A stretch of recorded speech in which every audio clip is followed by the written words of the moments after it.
Welcome friends.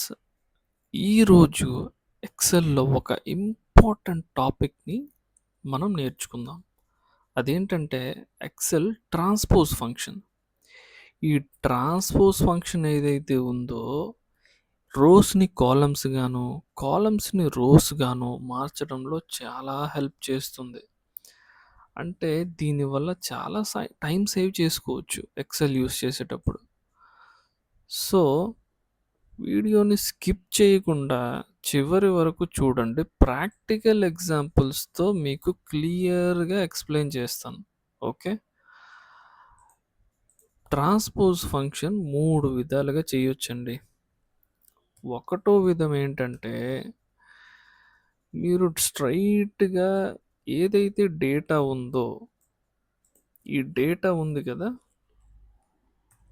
ఏదైతే data ఉందో, ఈ డేటాని కాపీ చేసి కంట్రోల్ సీతో కాపీ చేసి ఎక్కడైతే పేస్ట్ చేయాలనుకుంటున్నారో అక్కడ రైట్ క్లిక్ చేస్తే ట్రాన్స్పోజ్‌కి ఒక ఆప్షన్ ఉంటుంది. ఇలా. దీని మీద క్లిక్ చేస్తే అది ట్రాన్స్పోజ్ అయిపోతుంది. ఇంకో 2 విధాలు కూడా చెప్పి అసలు టిప్ ఏంటో చెప్తాను ఈరోజు. ఓకే. రెండో మెథడ్ ఏంటంటే మనకి ఎక్సెల్‌లో ఒక ఫంక్షన్ ఉంది. ఈక్వల్ టు ట్రాన్స్పోజ్ అని కొడితే ఫంక్షన్ వస్తుంది. అరే అంటే ఏం లేదండి. డేటాని సెలెక్ట్ చేయాలి. క్లోజ్ చేసాం. ఎంటర్ చేస్తే ఇక్కడ అది ట్రాన్స్పోజ్ అయిపోతుంది. మూడో మెథడ్ చాలా ఇంపార్టెంట్. జాగ్రత్తగా వినండి. ఇప్పుడు మూడో మెథడ్‌లో ఏం చేయాలంటే అసలు ఎన్ని ఇవైతే ఉన్నాయో ఇప్పుడు 6 ఉన్నాయనుకోండి. 6 సెలెక్ట్ చేసి 6 సెల్స్ సెలెక్ట్ చేసి రేంజ్ ఎంతవరకు ఉందో అంతవరకు ఈక్వల్ టు ట్రాన్స్పోజ్ అని కొట్టి ఇక్కడ ఎంటర్ కొట్టకండి. ఎంటర్ కొడితే ఇది పని చెయ్యదు. ఇక్కడ ఏం చేయాలంటే అరే సెలెక్ట్ చేసి బ్రాకెట్ క్లోజ్ చేసి కంట్రోల్ షిఫ్ట్ ప్లస్ ఎంటర్ కొట్టండి.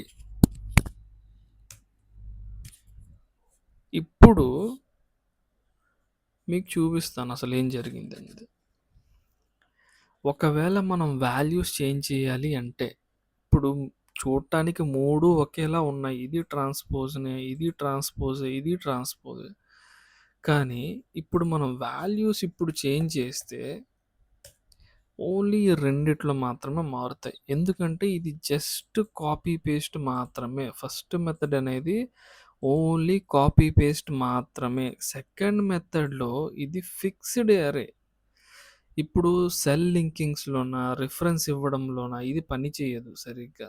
ఎందుకంటే ఆహ్, ఇది ఫిక్స్‌డ్ అరే కాబట్టి ఇది కొన్నిసార్లు పని చేయకుండా ఇబ్బంది పెడుతుంది. కానీ ఈ థర్డ్ మెథడ్ ఏదైతే ఉందో ఇది పర్ఫెక్ట్ అండి. ఏ ప్రాబ్లమ్ రాకుండా మీరు సెల్ లింక్స్ చేసేటప్పుడు కూడా, రిఫరెన్స్ ఇచ్చేటప్పుడు కూడా ఏ ప్రాబ్లమ్ లేకుండా ఇక్కడ డేటా చేంజ్ అయితే ఇక్కడ కూడా డేటా రిఫ్లెక్ట్ అవుతుంది ఈజీగా. ఇది బెస్ట్ మెథడ్ యూజ్ చేయడానికి. ఓకేనా అండి? ఇప్పుడు ఇది మనం ట్రాన్స్‌పోజ్ ఫంక్షన్ ఎలా చేయాలో నేర్చుకున్నాం. ఎక్సెల్‌లో ప్రతి చిన్న టూలు చాలా పవర్‌ఫుల్‌గా ఉపయోగించొచ్చు. మీరు వీడియో నచ్చితే లైక్ చేయండి, షేర్ చేయండి అండ్ కామెంట్ చేయండి. ఛానల్‌ని సబ్స్క్రైబ్ చేయడం మాత్రం మర్చిపోకండి ప్లీజ్. నెక్స్ట్ వీడియోలో ఇంకో ఇంట్రెస్టింగ్ ఎక్సెల్ టిప్‌తో కలుద్దాం. ఓకే. See you. బాయ్.